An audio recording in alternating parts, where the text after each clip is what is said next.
Flat Earth Debate Uncut and After Show. I'm your host Nathan Oakley, and if you are new to this channel, or you've not done so already, then be sure to subscribe, hit the bell notification icon and join button if you'd like to become a Nathan Oakley 1980 channel member and keep up to date with the Flat Earth Debate. If you would like to support the channel, there is a super chat that runs alongside each of these shows while they premiere, and there's also a PayPal, Patreon and crypto link in the info box below the video. Speaking of Patrons, I'm going to do a quick shout out to all of you who do support me on Patreon. So, a massive shout out of thanks and appreciation to Phoenix Rising 86, Retro Bill, More Books, Cannabear, Fibre Oats, Bogey, Michael Kahn, Rob H, Ben White, John Kays, Patrick Gunnels, Banter, Will Brax, Mel B Styles, Troy Shuker, Hairy Blade, Mobile Max 777, Neo the One, Rob W, Open Minded, Reese Pound, Del West Watson, Maria Neelands, Unbelievable Productions, Blue Ridge Ranger, The Real Gabster, Liam Nedrick Jr., Abraham Mohammed, Adrian Quintana, Skeptic 936, Life is Short, Texas Mike, and David Wayne Foster. So another massive thank you to all of you for supporting me on Patreon. Now I will hand over to whoever is in Discord and Google so you can enjoy their dulcet tones while I set up for today's live show. Mic check. How's everybody doing? Yeah, we hear you, Neil.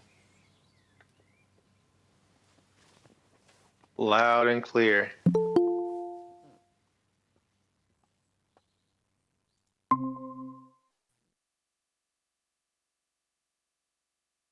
Did anybody see the what do you call it last night? The eclipse? It was pretty cool. Yes, it was. We were just discussing that. So my 11-year-old looks at me and goes, how does this work on a flat earth, Dad?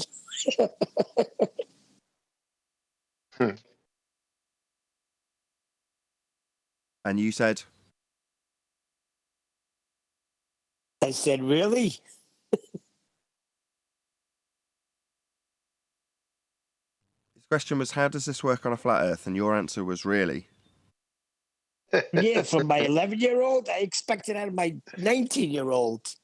As opposed to what? As opposed to the heliocentric model.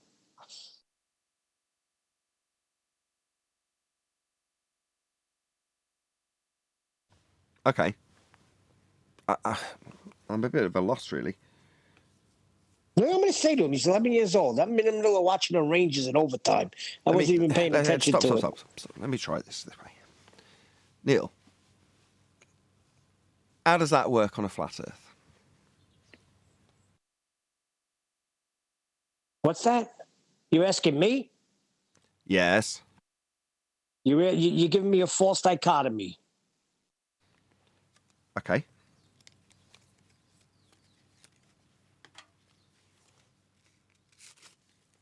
You're holding up one model against another model, telling me this is how it works on my model. How does it work on your model? That's not what he asked. Well, I don't have a model, number one. Okay. Yeah, missing it, Neil. He is. Do you want to have a go, Brian? Hello, by the way. Hey, Nathan. Hey, everyone. Okay, Nathan. The answer is, I don't know. Oh, yeah, Perfect. I did say that first. Got there in the end. I could have paraphrased it as, well, what's the moon? Before you get to the I don't know bit. In terms of, if you want to take your son's question literally, how does it work? Well, you're watching it work. But in terms of the mechanics, I don't know. Because I don't know what the moon is. But that's the honest answer. That's what I said. That's what I said right from the beginning as we were looking at it. I just thought it was funny that my 11-year-old asked that question to me. That's all. Or you could say, well, how, like when they say, how does it work on a flat earth? Say, well, it's not a sphere, so there it is. No, but Nathan's right, and I did say that. I said, I have no idea what this guy is. We were watching it for the whole time. And, my son Jacob, the older one, was actually pretty silent. He wasn't pushing the nonsense. He just explained what's happening according to the model. So, and I was saying we really have no idea what's going on. I don't know what's causing this right now. I have no idea. But I put something in Master B there is a science behind it, Nathan. Sorry, cause and Yeah, effect can I ask you- reasoning based on a hypothesis that has systematic experimentation to validate it. It just says science explaining what happened last night. Okay, so Yeah. science has asserted they have established the cause of eclipses. Well, that's why they should have said pseudoscience, because they didn't. I read the whole thing. Let me see if I can find it. Good morning. Morning. Pseudoscience Neil. explains an eclipse on a flat Earth. I think you're missing it, Neil.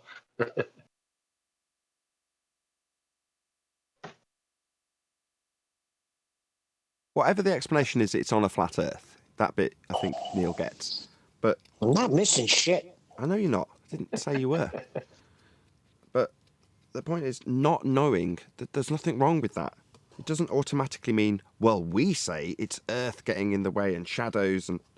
Okay, you say that, but especially when it's tagged science, you can say, well, if it's science, then it's gone through the process of science, right? You've got an effect you're detailing. Well, surely you've varied and manipulated your presumed or supposed cause of that effect to cause the effect. And if you haven't, then it isn't science. But in terms of a just so story going along with it based on heliocentric models, I'm in no doubt whatsoever that their model in the heliocentric description, if there was to be such a thing, would violate the celestial sphere model. You want me to read it real quick? Yeah, go ahead. Got a couple of minutes. A lunar eclipse is caused by the Earth blocking sunlight from reaching the moon and causing a shadow across the lunar surface. The Earth has to be perfectly positioned and aligned in between the sun and the moon for a total lunar eclipse to occur. The sun blocking Earth casts two shadows that fall on the moon during a lunar eclipse. The umbra is a full dark shadow, and the penumbra is a partial outer shadow.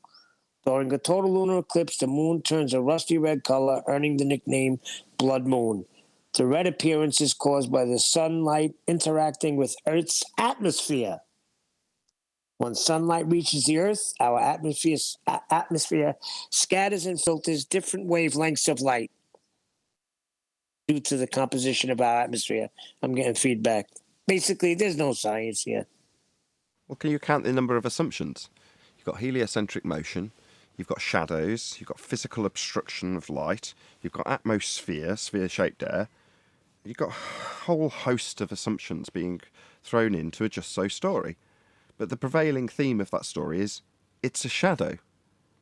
Is it? Says who? Oh, the heliocentric model says it is because they put it in the line in their model. Okay, does that mean it is? Have they validated that? No. What they have done is gone out to an area that doesn't exist, akin to Narnia, called outer space, and claimed to have proved it that way. Oh, really? So you've proved orbital motion by going out to a place that doesn't exist. Why would you need to do that? Well, what my other son did say, the middle guy, he said, yeah, but you're saying you don't know how, but they're telling us how it's done. And you're just saying you don't know. I'm like, Josiah, we don't know what these things are. I don't know what's going in front of it. I don't even know if anything's going in front of it. It's turning red before our eyes. Nobody knows why. Well, the Yeah, hows and the it's fine. whys, if it's a phenomena, can be established with an empirical method, can't they?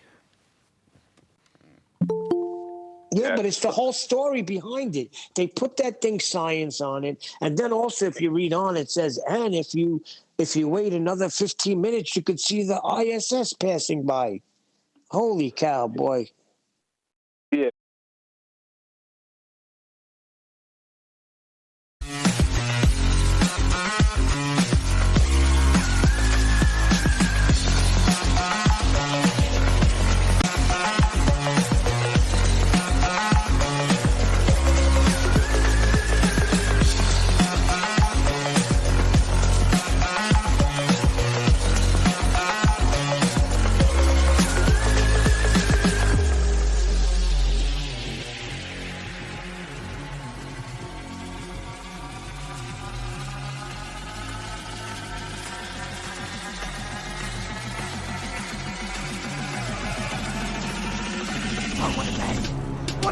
Welcome to Flat Earth Debate Live. I'm your host, Nathan Oakley, and if you are new to this channel, or you've not done so already, then be sure to subscribe, hit the bell notification icon and join button if you'd like to become a Nathan Oakley 1980 channel member and keep up to date with the Flat Earth Debate. If you would like to support the channel, there is a super chat that runs alongside each of these shows while they are live, and there's also a PayPal, Patreon and crypto link in the info box below the video. Most importantly, if you'd like to join the discussion, simply mute the page you are currently watching, then click the link in the info box below this video to join the panel and express your views on the nature of Earth.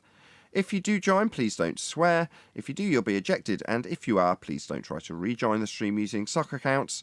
You'll be warmly welcomed back on the next stream. Please also share the show on social media. Sharing the show obviously increases the live audience, but this in turn increases the chances of a more diverse panel, so please share the show on Facebook and Twitter. Now, we are joined by Neil, 10th Man, Brian's Logic, Refracted Curvature, Arwin, and a whole bunch of people in Discord, so welcome one and all. Yo, yo, yo. Good morning, Hello. everybody. Good morning. Good morning. Everybody good? Pazza C, can you hear us? Can you hear us okay, Pazza C? Pazza C? Hello. Hello, Arwin. Good to have you. Pazza C. Can you hear me? Hello, you complete clown. You are on a live show. Hello? Pazza C sat in a Discord server on a live show after the intro, making a load of mic noise. Can you hear me? You complete clown. Goodbye. Was that a reply? Hello? Right, let's just kick this idiot out before we actually start the live show. Any evidence of a physical geometric sphere-edge horizon, formerly known as the curve of the Earth? Well, Phil Bell is now stating that the horizon is geometric again, according to John. What? That is true. They told me. Oh, he had a relapse again. Oh dear. A relapse? Go on, Owen, what do you mean by that? Well, don't they know that it shouldn't be geometric? It's refracted, but apparently he forgot. So a relapse into dementia. What you're calling a relapse, I call amnesia. They've all had amnesia. 2 years of, obviously we haven't got a straight line to anything. Obviously it's all refracted always. So, all right. How'd you measure a straight line then? They've recently gone to, well, look, there's refraction tables for the stars. Like, yeah? Does that affect the original assertion of two straight lines to measure an angle? Regardless of what you do with the angle. You've got to measure an angle first. Well, you can't do that. Your light is always bent, always. So you can't establish a baseline. That's what you need for your angle, a baseline. So these people appealing to celestial refraction, like, okay, that's nice. However, you've still got to measure an angle first. I notice all these people do the same as when they tried to appeal to the use of the angle previously. They do the exact same thing. They've already got the angle. Now they want to talk about how they're going to apply their refraction to it. Well, all right, that's fascinating. So you've already got the two straight lines then. Where'd you get them? That's where you enter virus telling us how line of sight is considered straight when you're measuring the angle. None of them want to talk about that. They want to talk about the refraction they apply after they've measured it. That's two straight lines that you'll be measuring. Well, then you can break their mind immediately by mentioning the black swan photograph, and they'll start telling you how refracted it is again. Which is what we do every time it happens. So, okay, so all lines straight when you've got a sextant in your hand and you're looking at the horizon and you're deciding that that's going to establish a baseline and it's going to be flat and it's all straight lines of sight. Okay, what if it's the black swan horizon? Oh, well, then it's refracted. Then it's beyond the geometric limitations of a sphere-edge horizon that we'd expect it to be. And therefore, it's a bent line. So you're not going to be measuring a bent line to the horizon then, because that's not going to give you an angle. Oh, well, in this instance, we just assume it's straight, even though we spent 2 years telling us how not straight it is. Yeah, that's what they have to do, go round and round in circles in cognitive pain. Well, Phil did add in the caveat that light bounces off the geometric horizon and gives us the horizon we see. So that would mean he's actually claiming the horizon is not geometric. He's actually claiming it's optical. But Phil is not known for his precision. So the light's bouncing off the physical obstruction that should be blocking boats and buildings. So when you say the light's bouncing off the formerly known as Earth curve edge horizon, therefore the horizon we see is not Earth curve then? Oh, what a great rebuttal there. Yeah, we know, we've been saying it for 2 years. When you tell us that it's refracted, it's no longer the physical geometric sphere edge you said it was blocking boats and buildings. It's no longer that, because it's just some optical effect. Well, the horizon's not going to actually block things with its physicality. It's not physical. It's an optical phenomena. It's refracted off the geometric horizon that would be blocking it and will be blocking it next time there's something that looks like it's obscured from the bottom up, and I qualify it in feet and inches so it excludes all perspective. Then I'll say it's a physical geometric limitation again. Or if I need to get a straight line to it, then I'll say it's a physical geometric limitation again. But only if I need a straight line will I say it's a straight line. But if you show me something that proves it cannot be on a globe, I'll tell you how bent it is. Yeah. What frustrates me about what virus is he not getting that when he says line of sight? He's saying a straight line. Does he not understand that? I mean, what is it? He says line of sight like it don't mean anything.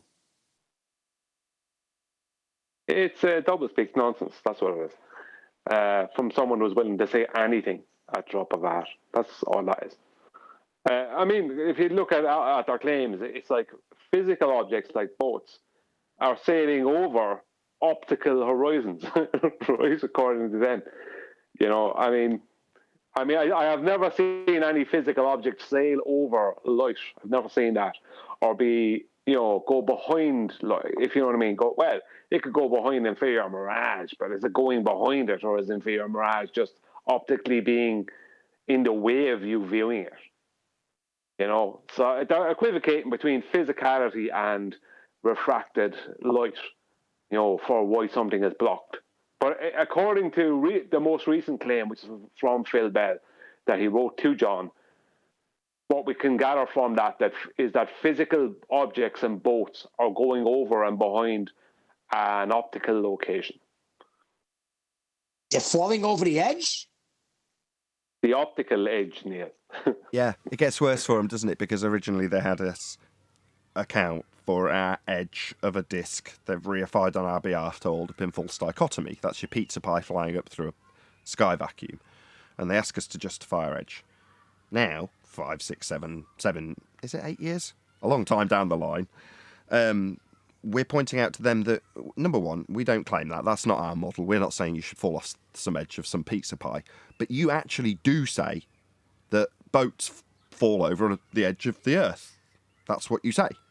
The horizon is your edge, and you've got boats falling over it, and then you show us the maths for how much it's gone over it, i.e. how much it's blocked in physical terms, until we show you a horizon that's beyond the physical limitations that could block a boat or building, and suddenly the horizon itself is no longer Earth curve and projected up beyond the limitation that isn't blocking the boat, making it all nonsense. Meaning you can't derive geometry. Any evidence the R value, Earth radius, the geometry that would be derived by Al-Biruni's dip measurement by way of a straight line to a geometric horizon, we cannot see according to our opponents. Oh, the Black Swan debunks that. Flat Earth to establish the radius value.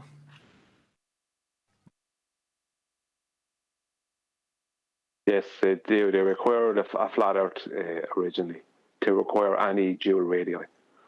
If you go with their inconsistent position, whenever they feel like it, you could never establish an R value because 2 hours later, it'll be somewhere else.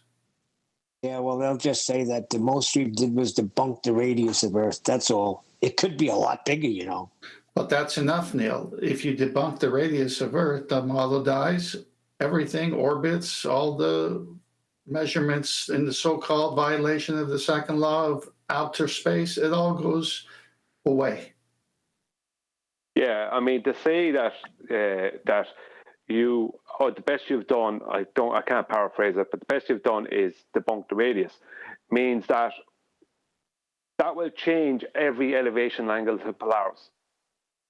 Because the globe Earth's radii values, the dual radii, they're based on flat Earth elevation angles to Polaris. So stating that means that the elevation angles to Polaris that we get are not the elevation angles to Polaris that we get.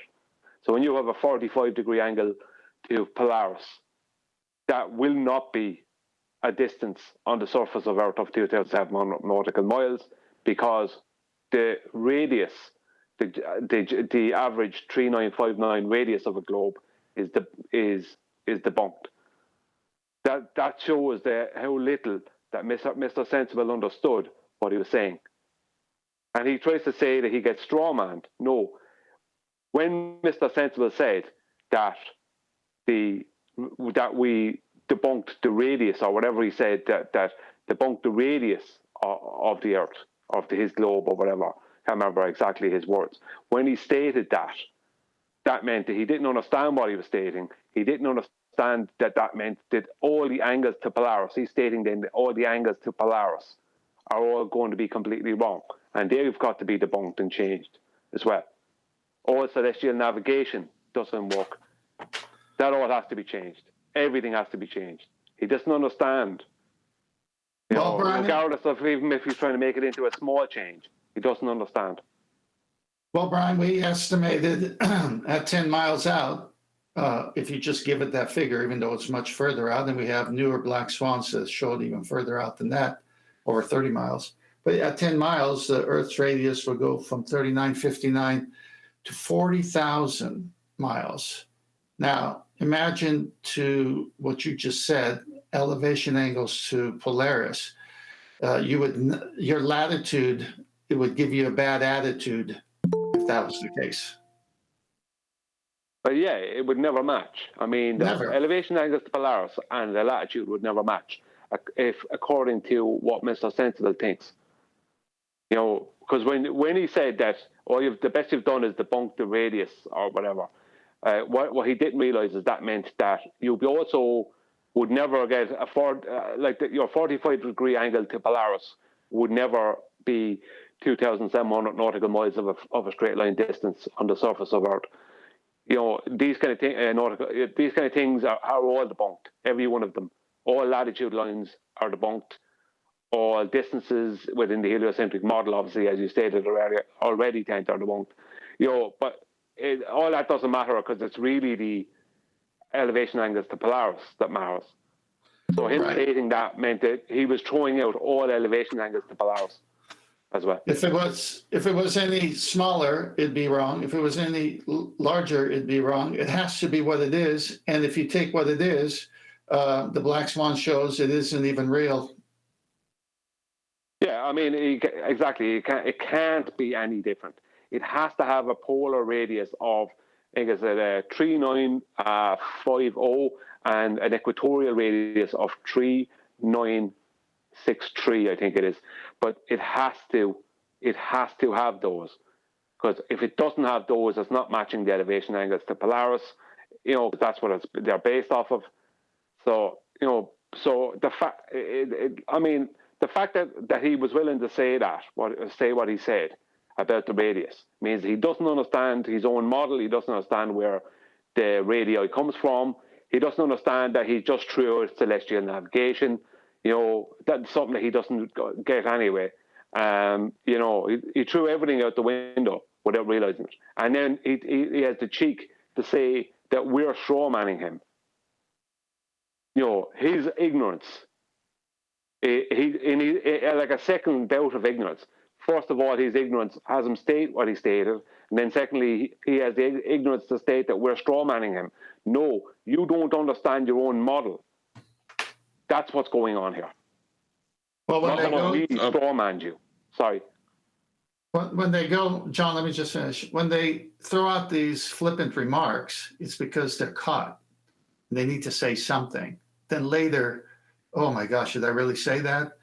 Consider what McToon said about triangulation. Then he admits it's triangulation. Consider what all their gaffes.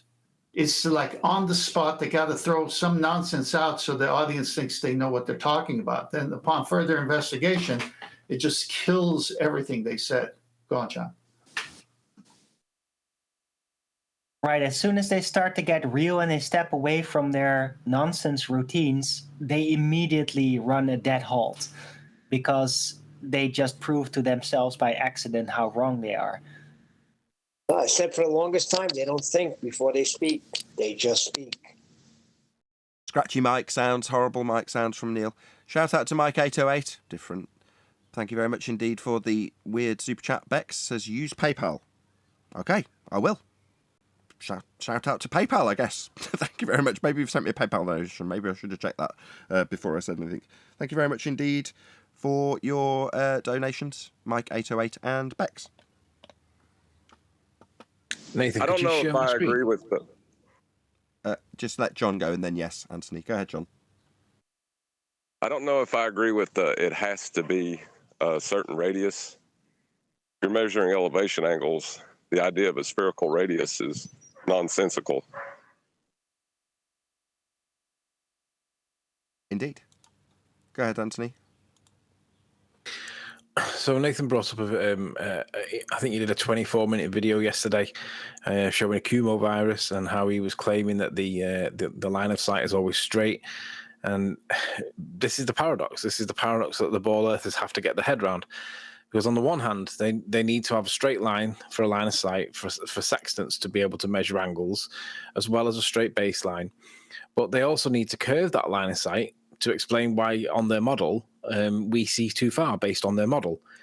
Now, we say we don't see too far. That's just the way it is. But Ruhif is currently blocked on my channel because he basically tells lies to people and he won't accept the possibility that he might be wrong. He knows that he's wrong and he's overtly lying, and I don't wish to engage with him.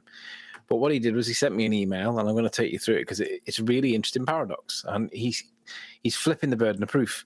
He says, I can't comment on your community post for some reason. Did you hide me? So I thought I'd ask you here. Is the line of sight to the celestial object refracted, or is it straight? Now, what he's trying to do there, he's trying to get me to make a claim. Now, we all know that according to their 7/6R, it's a curved line. We also know that according to theory of general relativity, Earth's mass curves space-time. So both ways, applying both, it has to be curved. Yeah, a Kumo virus was in yesterday insisting that the line of sight is always straight. Well, Ruhif doesn't agree with you, Kumo, but current science doesn't agree with you either. But this is the ball earth paradox. And what he's trying to do here is he's trying to pin the paradox onto me. So I responded, I said, you're blocked because you lied to people to hide the fact that it is not a globe. Then he said, telling you how and why you're wrong isn't lying, Anthony. Not answering a very simple question because you know the answer is called lying by omission. Yeah, I do know the answer, Ruhif. It's your paradox. Not me lying by omission. It's your paradox. So, is the line of sight to the celestial object refracted or is it straight? If your answer is it's straight, a Kumo virus, you would be wrong. I'll remind you that there are refraction correction tables in the almanac for sun, moon, and stars. Who cares? If your answer is it's refracted, you would be correct. But then you'll need to explain this angles require two straight lines thing. See the switcheroo? He's trying to get us to explain how the straight line angles thing. That's not our problem. That's their problem. That's their paradox that they've got to explain, not me. We just point it out, the paradox. We point out the conflict, the contradiction in terms. Because you can't have straight lines to measuring angles to stars or suns or whatever if all the lines are curved. Because you need straight lines for sextants, but you need curved lines to explain why your model doesn't allow us to see stuff, but we clearly see it in real world. This is the ball earth paradox. They don't like it. My response was, I don't like to explain things to overt liars like you, but it's nice to hear you disagree with the Kumo virus, who insists the line of sight is always straight. I'll pass it on to him on your behalf. Sure, champ, you know your claim is broken. I never made any claim. This is the problem, guys. They need a straight line for sextants and measuring angles, but they also need a curved line for 7/6R. How are they going to resolve this? Because this is their paradox. It's not our problem. It's their problem. Rufi understands it. The Kumo virus doesn't understand it, but you can't have it both ways, guys. Nathan, do you want to carry on and explain to Rufi how he doesn't understand it? No, I mean, you've done a pretty good job. I mean, all we're asking, you have to pay attention to what the housekeeping questions actually are. Any evidence that you can acquire an elevation angle from a curved baseline. So if you break that down, we're talking about the initial acquisition of the angle measurement and how you would do that if you haven't got a straight baseline, given that you're measuring an angle. As I said previously, I'll just be repeating what I said already, They want to focus on what they do afterwards. Oh, we make this correction. Correction to the angle. That's 2 straight lines that you measured. How did you do that? You didn't. How did you get a flat baseline for the angle? Because you need one. That's what you're doing. But you want to brush past that and talk to me about corrections that you make for celestial refraction. All right, after you've got measured 2 straight lines. Yeah, you'll have to establish the baseline and then pointed your sextant at something in the sky to acquire its height or elevation. That would be its elevation angle. Angle being 2 straight lines. That's what you've got to do first. Step 1, measure the angle. So let's not concern ourselves too much with what you do afterwards, because first we've got to get the angle. Got to get quite a few of them if you're doing triangulation. So how do you acquire the baseline? That needs to be flat and straight. That's the first thing you're going to do before you even point it at the star. You've got to make sure the tool's level. That's what you do with the sextant. So how do you acquire an elevation angle from a curved baseline? Answer, you don't. So let's focus on what you do with the angle afterwards. We correct for the stars if we're below, 20 degrees? Yeah, but what Ruhif is doing there, I'm not saying that you missed it because I can't say that Anthony and yourself missed it, Nathan. But just for the audience, what Ruhif is actually doing is he's actually begging the question, but he's also hijacking celestial refraction. Because celestial refraction happens below 20 degrees above the horizon. It is based on that exact phenomenon. It has nothing to do with standard 7/6 of a radius refraction. He's trying to claim it as if it is based on that, when it is not. He doesn't have a 7/6 of a radius because there is no real radius, right? He doesn't have that. So he's trying to hijack the real world celestial refraction and, without naming it, claim it as 7/6 of a radius refraction. It is not. That's what he's really doing there. It's really low what he's trying to do. It's really sneaky, but that's what he's good at. So celestial refraction, for the audience who don't know, has nothing to do with standard 7/6 of a radius refraction, or what they call terrestrial refraction, which is standard refraction. It's the same thing. None of them have anything to do with celestial refraction. Celestial refraction is a real phenomenon that these people are trying to hijack, Ruhif and the likes, trying to hijack and call 7/6 of a radius without actually stating it.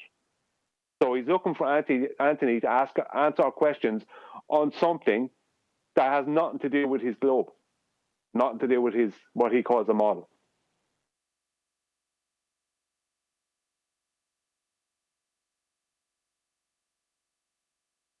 Any evidence of the distance to the sun?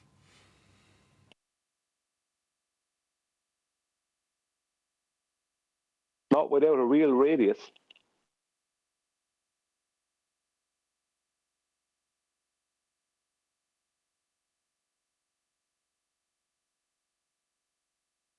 How many things would a globe believer have to hijack to claim a distance of 93 million miles to the sun? I mean, because that's what we're talking about here, hijacking, aren't we? That's what we're talking about. So how many things would they have to hijack? How many pre-assumptions would they have to make, and hijacks would they have to commit to come up with 93 million miles? You know, it must be more than one hand's worth of fingers in the numbers. I know they'd have to contradict the initial measurement to prescribe a distance. They'd have to make up a speed of light claim. Morning, guys. Hey, Chocolate. Hey, Chocolate. Well, I thought we'd get more talk out of you guys on the eclipse on that subject, but clearly not. It was a nice sight, I must admit. What eclipse? Have I missed something? What do eclipses have to do with heliocentric sun? Didn't you hear what I nothing. read? I don't Yes, believe I that did. was in No. the pre-show, though, Neil.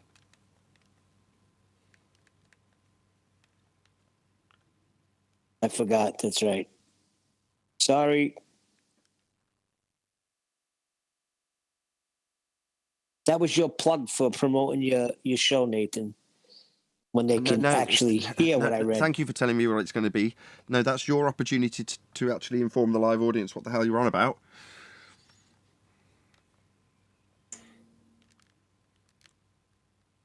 How do eclipses work on a flat plane? Explain that. I don't know. I don't know what the moon is. I don't know what the sun is. So how would I know? What I do know is there's a long-standing assumption that we're looking at shadows. Umbra and penumbra. Shadows would require a physical object to create them.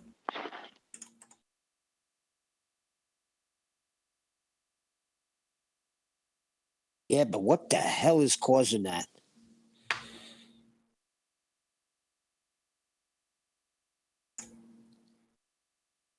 Well, without R, it's not the Earth. Yeah, all we can do is state what we do know for a fact. For certain, it's not a globe Earth. That is a fact. Well, after that, I have no claims about it. Brian, I literally watched the moon turn red. Yeah, that's what they call. Yeah, that's what it does. There's a picture online where it shows all the different colors on the moon from that was photographed from Italy. So the moon turns all these different colors. What has that got to do with a globe Earth? I think that's proof of creation myself. Hold on. There's a sign down from my house that goes from white to a light red. Does that mean that the Earth is getting in between me and that sign when it goes to light red?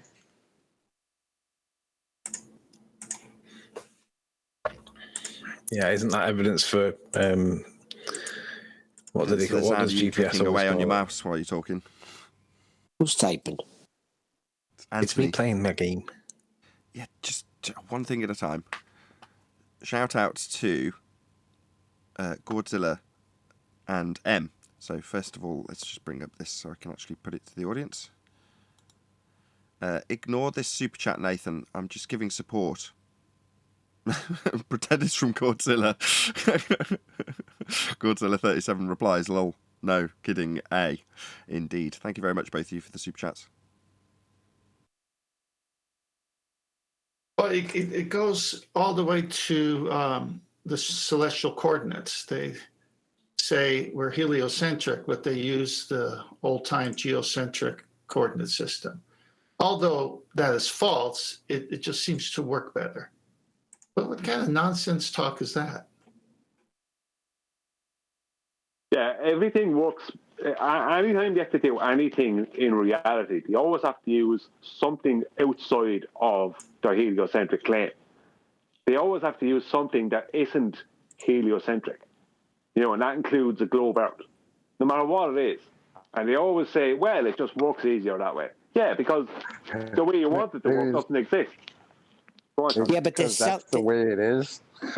Maybe that's why it works easier. That's why you would assume the Earth is flat and stationary before you put vehicles in the air with people in it, risking lives. Oh, that just is because it's easier.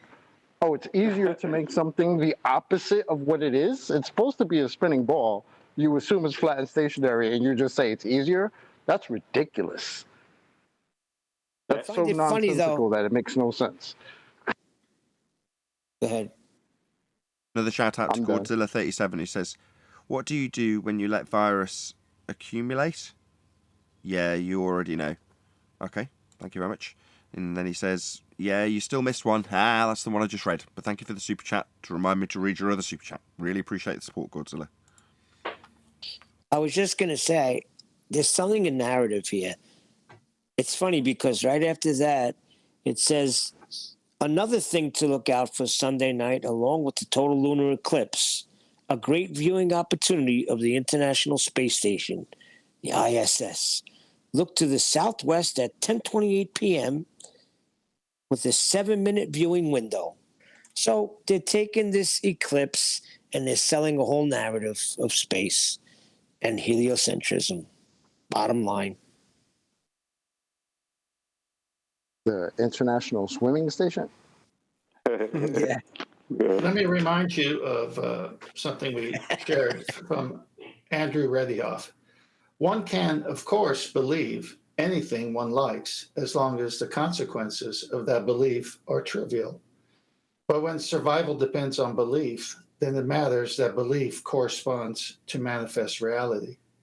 We therefore teach navigators that the stars are fixed to a celestial sphere, which is centered on a fixed Earth, and around which it rotates in accordance with laws clearly deducible from common sense observation. The sun and the moon move across the inner surface of the sphere, and hence perforce go around the Earth. This means that students of navigation must unlearn a lot of the confused dogma they learned in school.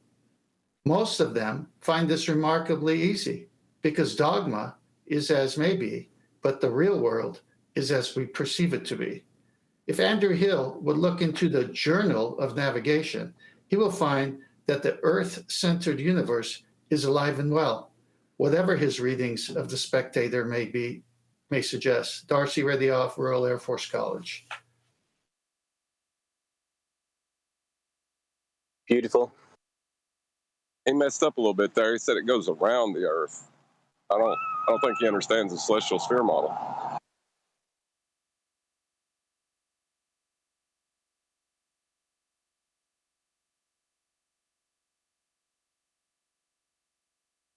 Well, he said it's a fixed Earth.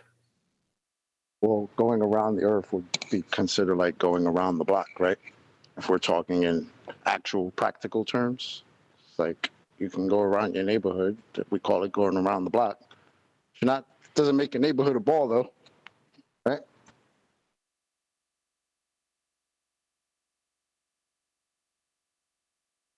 Well, in the celestial sphere model, it goes into the horizon.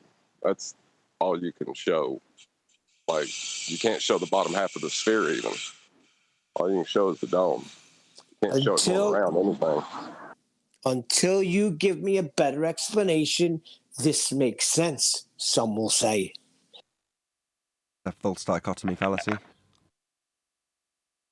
Some are not too bright. Well, some are only looking for explanations. They're not looking for actual evidence and proof and fact. So I can give them an explanation, and it's up to them to decide whether it's better or not. But that doesn't mean the explanation that they hold currently is a proven fact. It just means it's an explanation. Just the same as the one I give them. So the one I give them is just as valid, even if they don't like it as much. Brian, science is too narrow. How are we supposed to understand things or learn things? We got to come out of that rigid scientific method if we're going to understand anything. Yeah, we can come out of that rigid scientific method and state a load of stuff as fact when it's a load of nonsense. And we can then build universities on this nonsense and start handing out PhDs to people who learn this nonsense. And then them people can then teach your children and grandkids, all that same nonsense. And people can look up to these people as if they are knowledgeable, learned people, which I'm sure are reasonably intelligent. And they can be revered in society. And the whole thing is built on absolutely nothing other than wet paper bags. Nathan, I've got a slide in Master B if you can show it on the subject. Sure. You see it? Brian, that's because our standards Hold are on, too can you high. not hear him? Yep, go ahead. All right, celestial coordinates. To a terrestrial observer, the sky appears to be an immense hollow sphere with the Earth at its center, and the stars painted on its inner surface. The sphere rotates about the Earth once daily. The sun, moon, and the planets wander across the background of stars on the concentric spheres of their own. This is exactly how the universe was described by Ptolemy during the 2nd century CE, and it is called the geocentric model. This theory was highly popular with the Catholic Church. Challenging it led to persecution of many intellectuals during the era of the Spanish Inquisition. It held sway until the 16th century, when it was replaced, gingerly, with an equally incorrect heliocentric, i.e., sun-centered model. The geocentric model, although false, is useful construct for ordering the heavens and is the model used for definition of celestial coordinates. Try to make sense out of that one. We're going to use false information to get it right. Well, if you don't understand that you're measuring an angle to the stars and the curve is actually the instrument's curve when you're building the model, yeah, I can see how they don't get it and they keep extrapolating on what they don't get. Tim, what did they say about it seems like the stars painted on the inside of the sphere? What was that again? Repeat that. Yeah, it's a masterpiece, so you can look it up. But basically, it's the celestial sphere model, and the Earth is at its center, and it's needing to be fixed. And it's the model of the celestial sphere that moves about the Earth. And in their model, the equator is the equinoctial, and that goes all the way out to the celestial equator until it touches this infinite celestial sphere. So anything below that equator we'll never see. And once it rises above it, that's when we start seeing the stars. But the Earth has to be fixed for it to work. But my main point is that you're going to use a fixed Earth model for celestial navigation and say it's false, but it works. That checks out. Well, the part that I was kind of chuckling at on the inside was when they described this thing as, the stars are painted on the inside of the celestial sphere, and it's like, that kind of sounds like a planetarium, right? How do we replicate what's going on Earth in a building? You put it in a building and then paint the stars on the roof of the building. Right? That's the best way, in as far as I know, in 2022 to replicate what's going on Earth. But yet, the people who think that that's actually what's going on are called crazy? What? Do you understand? The irony of that is delicious almost. It's like, what's what? What's even better than that is when I went to the planetarium, the guy says, we're moving the stars right now because we have to, but that's not how it's happening. Really, the Earth is moving. I was like, holy cow. Sure, guy, sure. Chocolate. The floor, oh, gosh. I was just going to say the floor in that planetarium was curving, right? Chocolate, that's why I read, and I'll read it again, the first one. One can, of course, believe anything one likes as long as the consequences of that belief are trivial. But when survival depends on belief, then it matters that belief corresponds to manifest reality. We therefore teach navigators that the stars are fixed to a celestial sphere, which is centered on a fixed Earth. That's reality. Yeah, when your life depends on it. That seems to correlate with when I read the derivation and definition of linear aircraft model from NASA in 1988. What do they say in the summary? This report documents the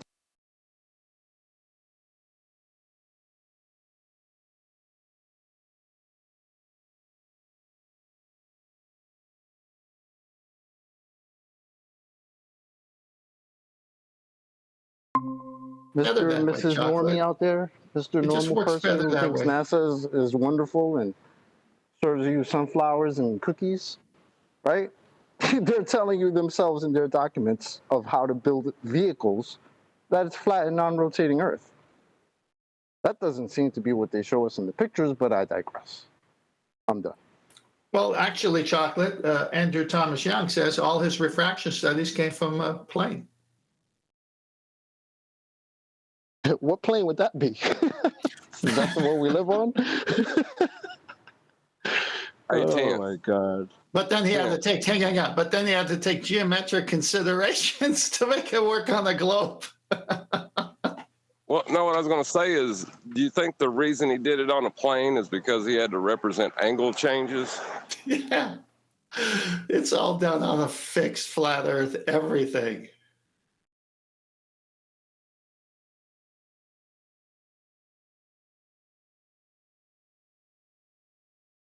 Oh, these are great days.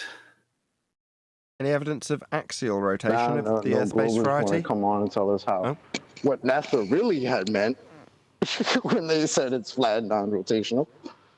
Nah, I thought they were all going to be. I thought they were all going to be here today with the eclipse happening. That's when they usually come out. Well, it just seems that Andrew Thomas Young that maybe that isn't good in linguistics because he thinks curved means plane. They'll say he meant curved. He said plane, but he means curved. What? Don't make that stuff. Hold on a sec. If you go outside, there's a phenomenon called the eclipse that we have an inaccurate description of with a cause that we can't manipulate. Why can't you just accept that's true? That's what I'm saying. Science is not going to be able to validate that, but we can't be stuck there as human beings, as intellectual human beings. We have to figure it out.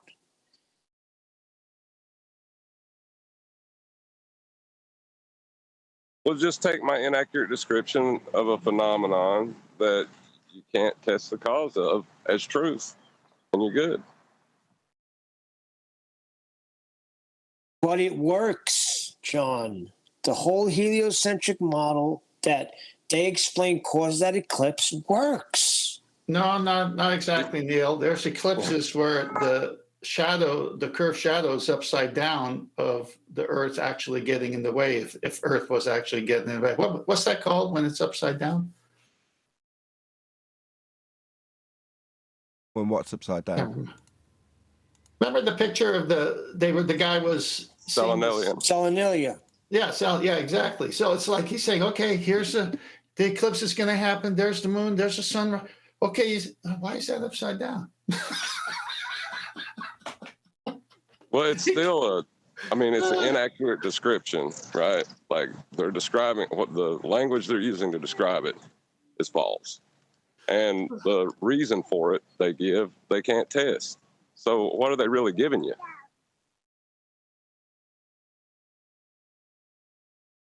I'd like to know who first explained the eclipse, how they done that, how they put it all together. I think the first claim was Aristotle in history. And he's assuming it's a shadow when he does.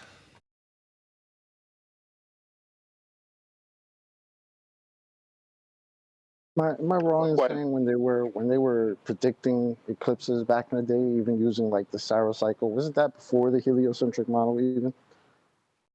Yeah, but I thought hold on, you've just convoluted things slightly because claiming you can predict an eclipse is akin to saying I know that after midnight 1 minute past will follow. There's my prediction. Well, that's what they've been predicting forever in terms of when these things will occur, and they're very, very accurate with it. However, that gets then convoluted or mixed up with the idea that they can explain the eclipse.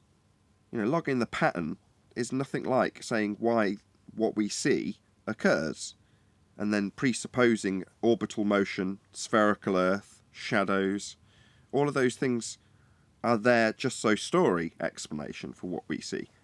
And often they're just so story, as you're describing with the Selenian eclipse, where you have you capable of seeing both the sun and the moon above the horizon. In other words, if it's claimed to be obscuring the moon, as you see the claimed to be quote-unquote shadow crawl up it, you're like, well, wouldn't it be the other way around when it's coming down?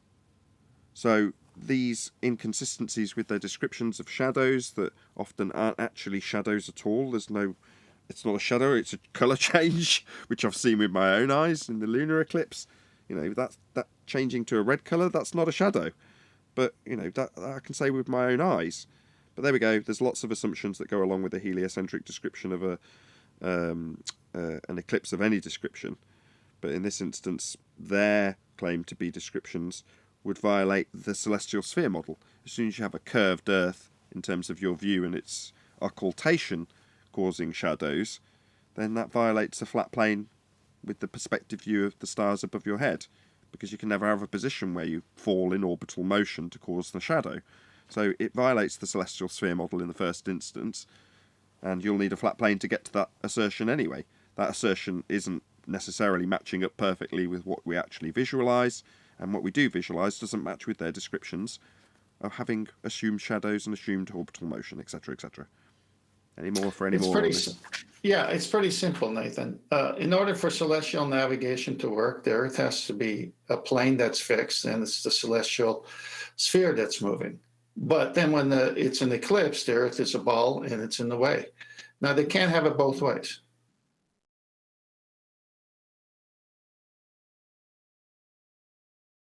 Any scientific evidence of gravity? I have no idea. Next question. Any single viable hypothesis from any of the fields of astronomy, cosmology, or astrophysics? No, it's an impossible question. There'll never be, and there can't be. Can't manipulate your presumed cause.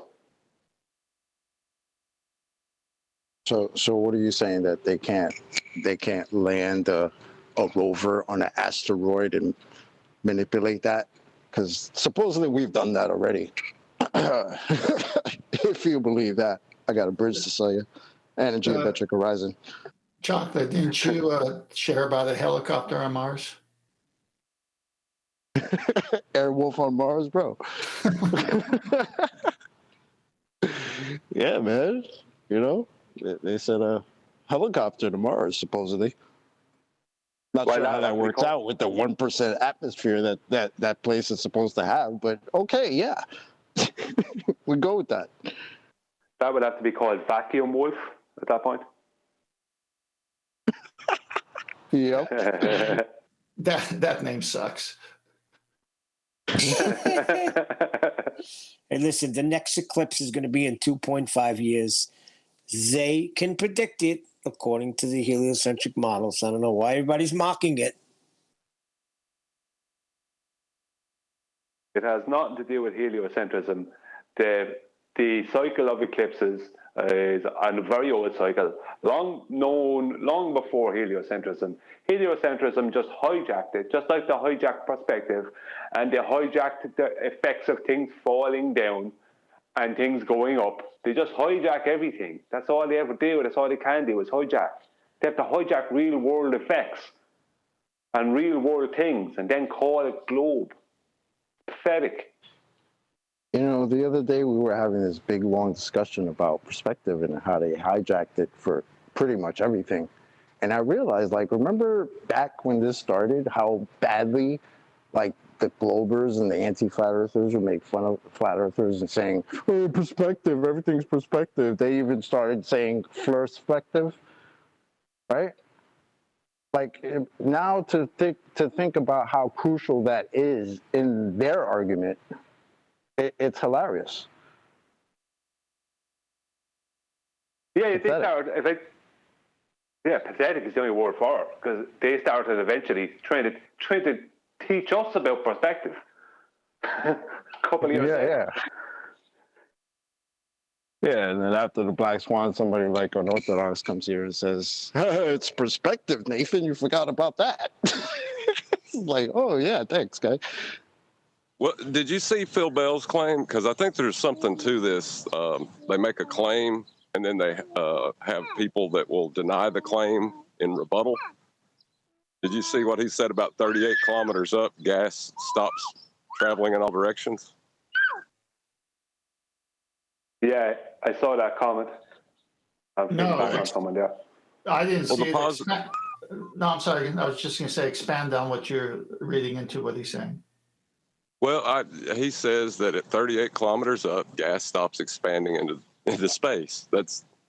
He says it runs out of kinetic energy and it stops traveling, pretty much. So he denies denies elastic collisions then. How's it getting up there in the first place? It denies free expansion into a volume of the first instance. Yes, Brian, before you correct me. Yes, I realise he's denying free expansion. No, it's not that either. It's not that either. He's denying the effects of temperature on the gases. He's denying that temperature is controlling the gases. Well, no, what he's saying is he's saying it's running out of energy, which you can describe as temperature, right? But he's also denying the heliocentric claim of a thermosphere. He's denying Isn't there a claim of gas go down, go boom, boom? How is the gas getting up there? Why is it expanding up there in the first place? I thought gas goes down. Clowns. Yeah, but that's the thing. With him making that claim, he's denying his own claim of the force of gravity.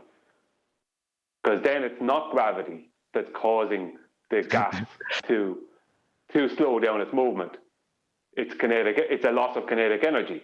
And does more gravity give more kinetic energy? And less gravity give less kinetic energy to gases? No, it's temperature. So he's basically stating up at 38 kilometers, temperature slows down the gas. Yes, Phil, that's correct. But see, there's a claim in place by heliocentrism that there's a thermosphere at that height. But that's way up, John. That's not at 38 kilometers. That's way up. Yeah, but oh no, sorry, you're talking about.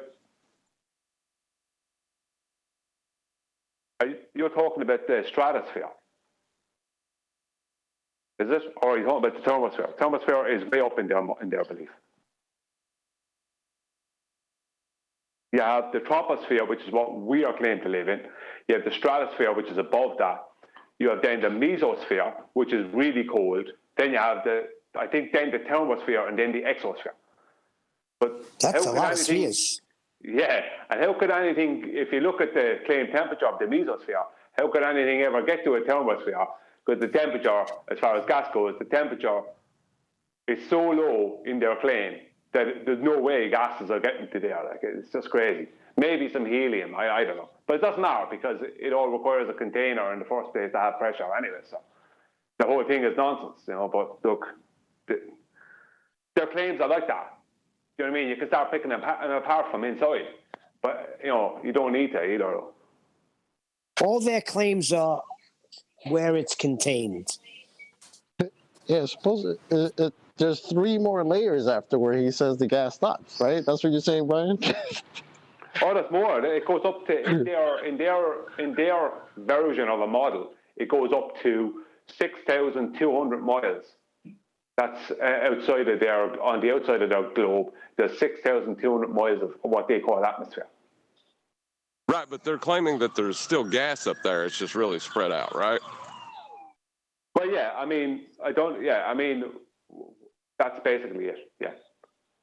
He's 38 kilometers. Sorry. I was going to say, let's not forget, there's also a claim that the atmosphere supposedly reaches to about 391,000 miles. So, well, I was just going to say, didn't they show us that the moon is within our atmosphere now? That was a long time ago they said that. That depends which story you want to go with. Well, let's go with gas pressure of any type. If you got a vacuum next to it, there's no resistance. It's going to fill the volume.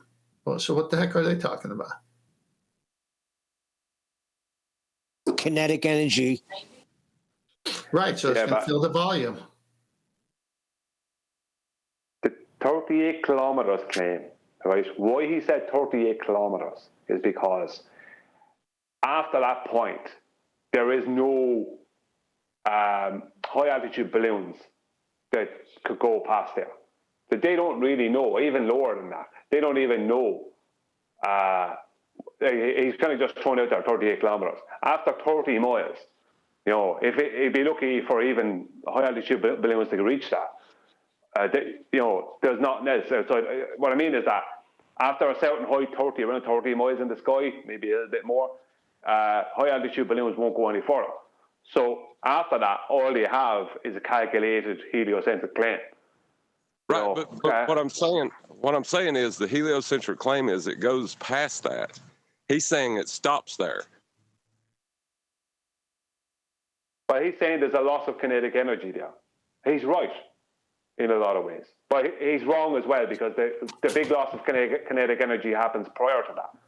But Brian, why is it that all these high altitude balloons are very large and they've never filled up, and as they go up because of that pressures and it's just expanding and expanding and then they eventually pop? Why is that happening? Because if they fully fill the balloon, what will happen is it'll pop too soon.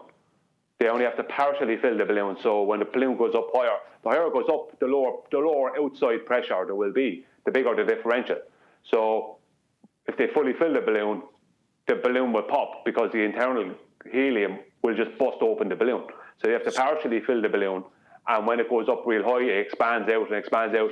So the helium basically is becoming less dense, as in it's moving away in all directions, away from the center of the balloon as much as possible until it breaks the balloon and then fills the void. So my question, well, thank you. That was a good explanation. So my question is, when it pops and it's way up there, where did those helium particles go or gas molecules go?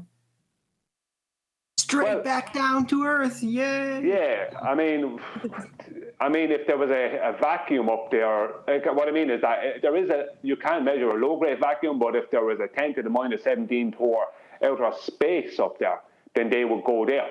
But that would mean everything else would also go there instantly as well. So we wouldn't be here having this conversation. So the first gas molecule ever, we wouldn't be here. Everything would be going there. See, I don't think you need a balloon. I don't think you even need a balloon. Once that balloon pops, they'll just stay exactly where they are, not bouncing off anything, because there's nothing there to bounce off, and they won't disperse, because that's how planets are formed. 10th. Planets start. Look, gravitational accretion would mean that they would all start to bind a little bit together, and you could start a new planet. But there must be something else happening, because it never happens. But if it's just hanging around there, then how could it ever have come close together and coagulated into a planet? We can get the gas pressure. That's called gravity on. Sorry, one minor correction. It's accretion as opposed to coagulation. I just wanted to get that correction in. Sorry to interrupt. Like, we can hear what you fixed. Nathan interrupted while we were all interrupting each other. Yeah, it's called accretion as opposed to coagulation. Just wanted to correct you on that. I was just saying to Arwin that we know that gravitational accretion must exist because there are other planets and they must be represented, but they must have come from other helium balloons that must have burst, that gravitationally accreted together from previous explorers, but they just must have had really big balloons. Yes, ball warrior. All right. Well, the reason I brought up what Professor Phil claimed, right? It wasn't to give an accurate description of what is happening. I was just pointing out the contradiction he's making to his own model, or his claim of a model, when he says 38 kilometers, gas stops traveling in all directions. It sounds like he's made like 3 or 4 contradictions to his model in that one statement. That's what that sounds like to me. Because first off, how the hell is the gas getting up there? Because you say gas goes down. Supposedly in your little heliocentric model, you got layers of gas past 38 kilometers. So I don't know how that's working out for you. Pretty bad. I thought temperature excites the gases. It does, and heat will create more kinetic energy, and cold heat will increase the kinetic energy, and cold will decrease it. Heat will also. So consequently, heat also causes expansion. So it also causes kind of a lowering of the density within the gas. And cold will do the opposite thing. It will cause contraction and slowing down, and it'll cause a raising of the density. I don't know. How can any of this happen? How can any of this happen in an open system?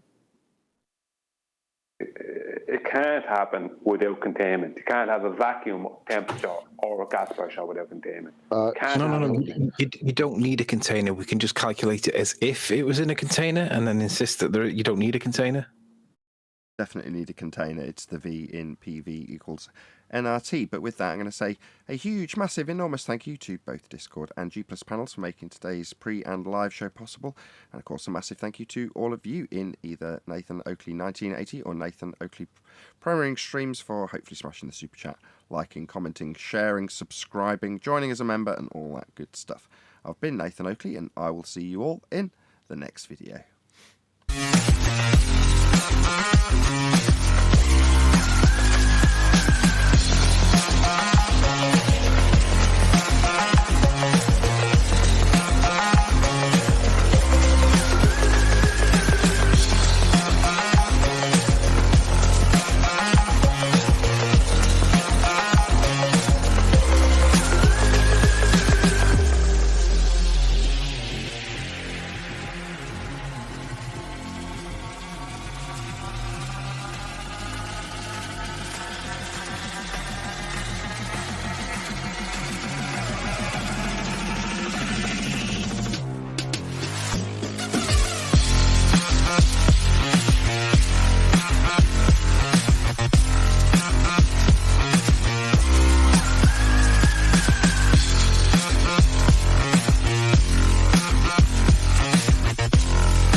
lonely day.